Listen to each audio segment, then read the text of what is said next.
2022 ini kita harus sudah mulai menyesuaikan dengan Permen 46 ini. Ini salah satunya terkait nanti, ini hal-hal yang nanti diatur di PP terkait dengan kesejahteraan, nanti ada penyesuaian gaji, ini semua berdasarkan dari predikat kinerja dan menggunakan box yang seperti ini, perilaku dan hasil kerja. Hubungan SKP dan angka kredit, nah ini memang rencananya ke depan kita akan tidak lagi mengkaitkan antara butir kegiatan dan angka kredit. Ini langsung saja bahwa pertama-tama yang ingin saya sampaikan, mungkin Bapak Ibu sudah mengenal sebelumnya, sebelum Permen 6 tahun 2022 ini, kita menyusun SKP dengan menggunakan Permen 8 tahun 2021 tentang sistem manajemen kinerja PNS, yang merupakan turunan dari PP 30 2019 tentang penilaian kinerja PNS.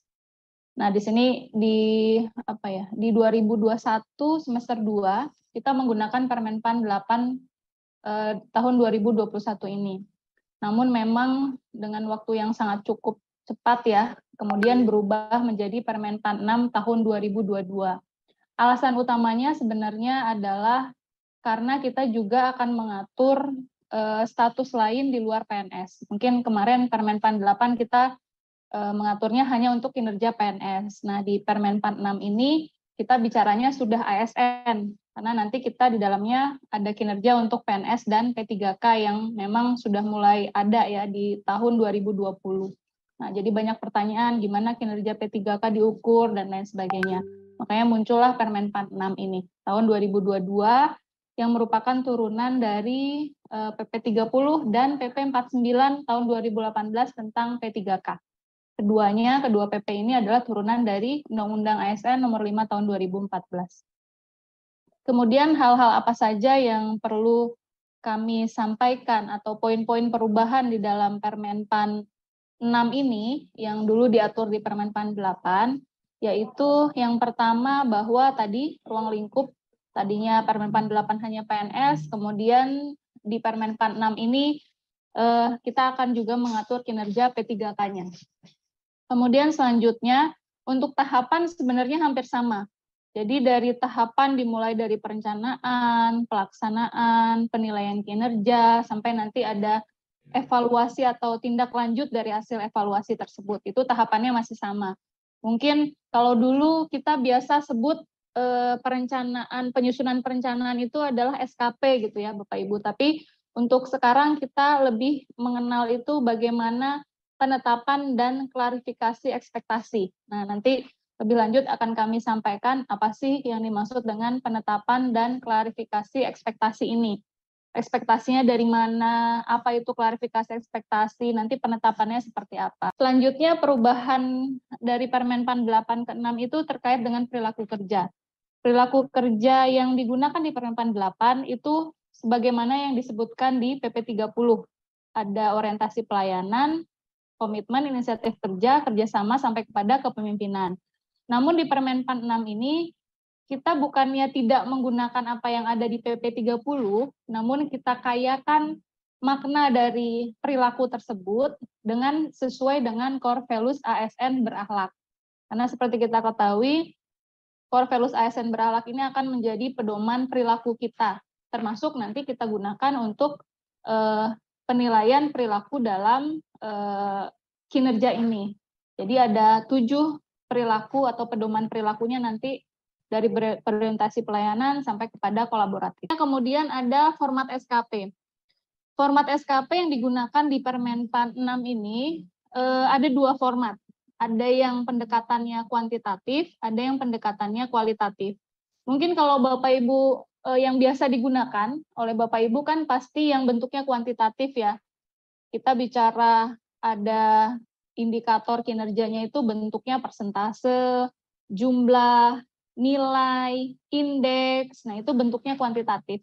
Karena apa? Karena biasanya PK kita bicaranya hal-hal yang bersifatnya kuantitatif.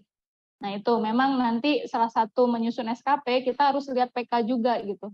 Tapi PK bukan menjadi hal yang mutlak harus harus sesuai PK saja gitu. Kita bisa tambahkan nanti ke dalam SKP itu penugasan-penugasan lain yang sifatnya lebih strategis dan lain sebagainya.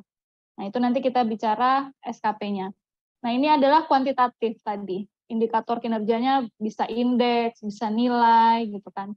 Kemudian nanti targetnya berapa, bentuknya lebih kepada angka atau pengukuran tertentu, satuan pengukuran tertentu. Nah, itu yang kuantitatif. Nah, nanti untuk yang kualitatif, itu bentuknya sebenarnya memang hanya memindahkan tabel-tabel kuantitatif menjadi kualitatif saja. Nah, mungkin Bapak Ibu nanti silahkan dipilih saja mana yang menurut Bapak Ibu lebih mudah untuk digunakan.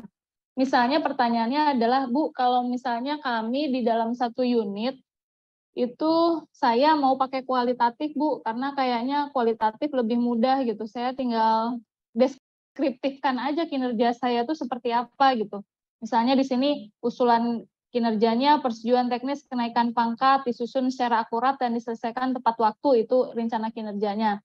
Kemudian ukuran keberhasilannya apa? Tidak ada yang salah pengetikannya, verifikasinya disampaikan tidak melebihi 25 Juli atau 20 Juli karena ke BKN-nya 25 Juli misalnya. Nah, itu hal-hal yang bentuknya kualitatif.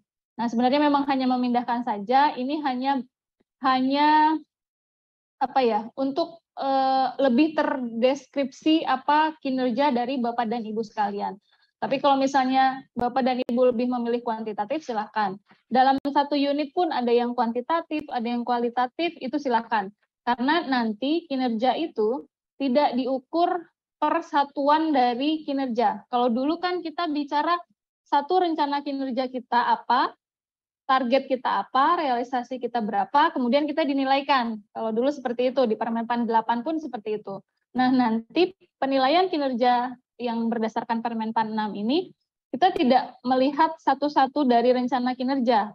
Jadi kita nanti pejabat penilai kinerja atau atasan kita, bisa atasan langsung atau pimpinan unit yang menjadi pejabat penilai kinerja, itu menilai secara keseluruhan saja. Apakah semua dari sebagian, seluruh dari kinerja kita ini sesuai atau tidak sesuai dengan ekspektasi dari pimpinan atau tidak. Kemudian ongoing feedback-nya seperti apa? Nah, nanti ini kita akan bicarakan di bawah. Nah, kalau sekarang yang kita bicarakan adalah baru format SKP-nya.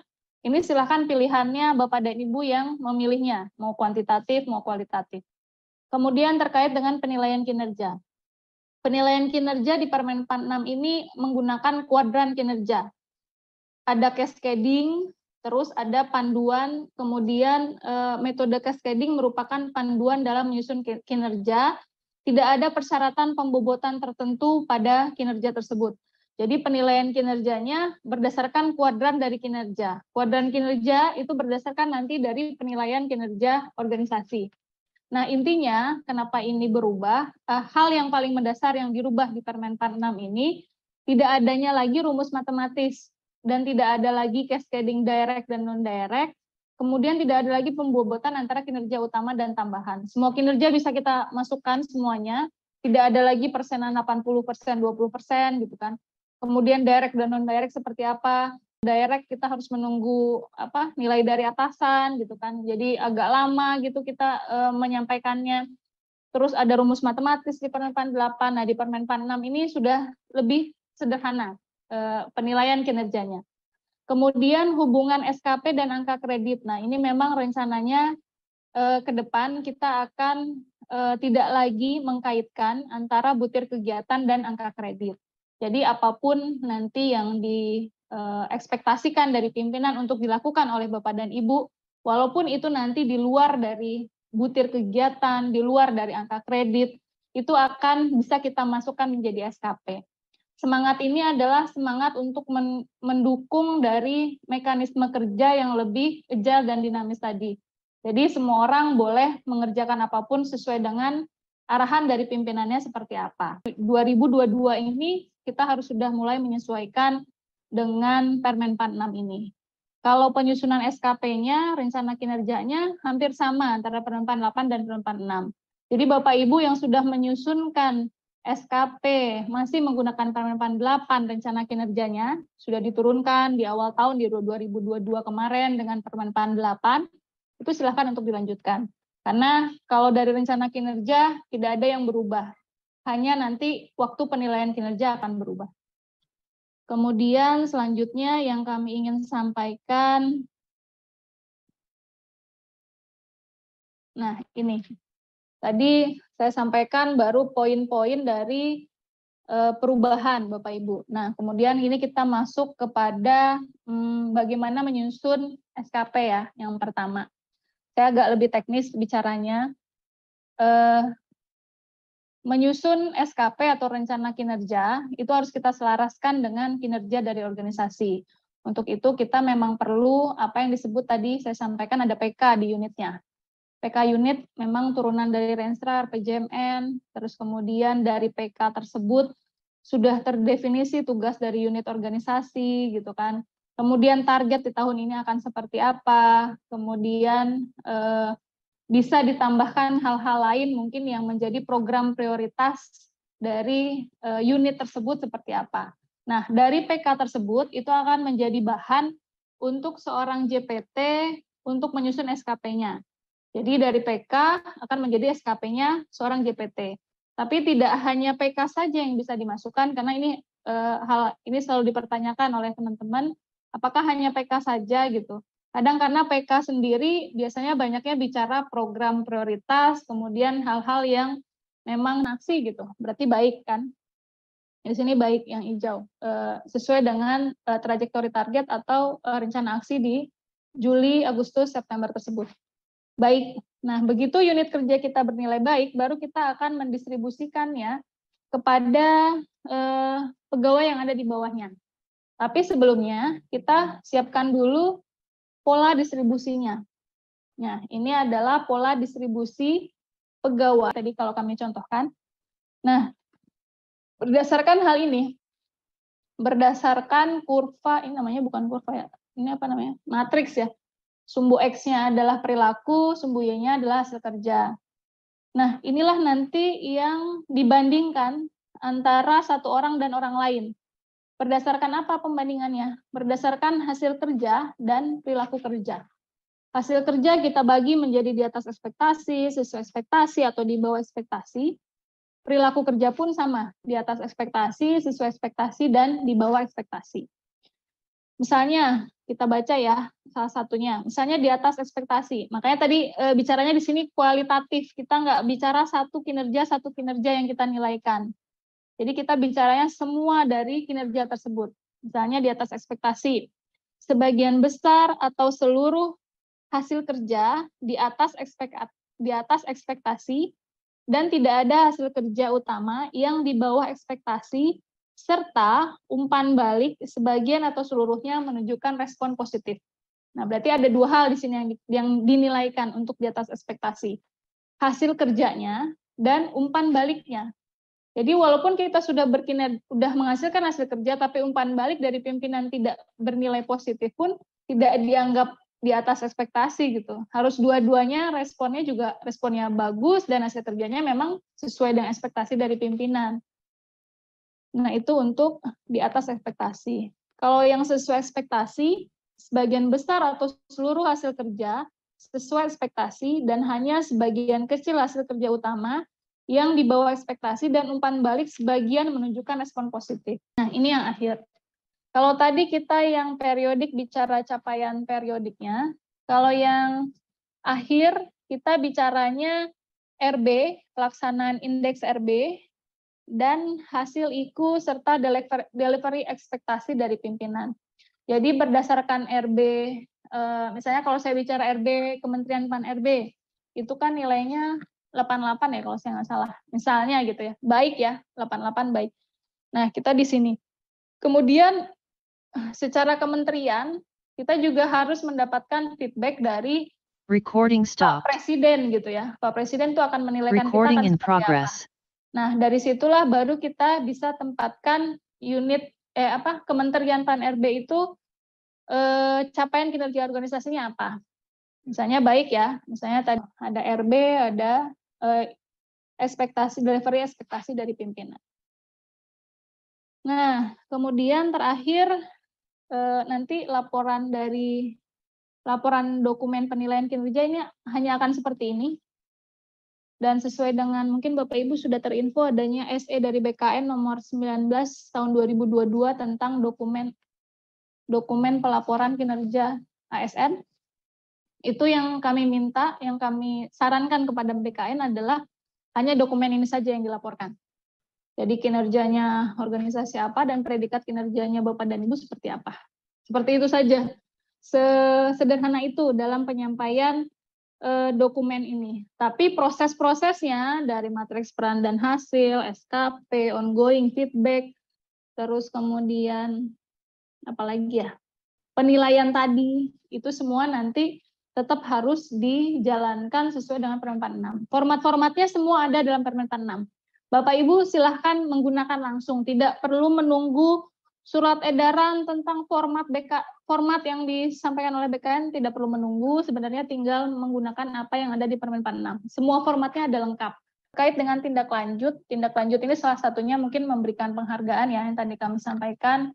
Mungkin nanti ada tunjangan kinerja yang diberikan, ada penghargaan, ada talenta juga berdasarkan predikat dari kinerja. Kemudian pengembangan karir juga berdasarkan kinerja. Nah, dan terakhir mungkin yang negatifnya sanksi ya. Sanksi juga bisa diberikan untuk PNS atau ASN yang tidak berkinerja dengan baik atau sampai diberikan pemberhentian. Nah, ini salah satunya terkait nanti, ini hal-hal yang nanti diatur di PP terkait dengan kesejahteraan, nanti ada penyesuaian gaji, ini semua berdasarkan dari predikat kinerja dan menggunakan box yang seperti ini, perilaku dan hasil kerja. Nanti talenta pun sama berdasarkan kinerja. Kemudian satu lagi, bonus nggak ada di sini. Bonus insentif juga sama, seperti ini, seperti penyesuaian gaji. Ini sama.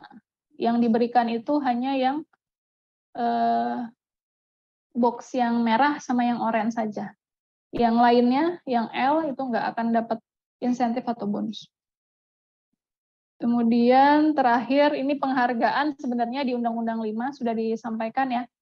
Pasal atau di sini di PP 30 pasal 53 untuk predikat yang sangat baik 2 tahun berturut-turut itu akan diprioritaskan untuk masuk dalam talent pool.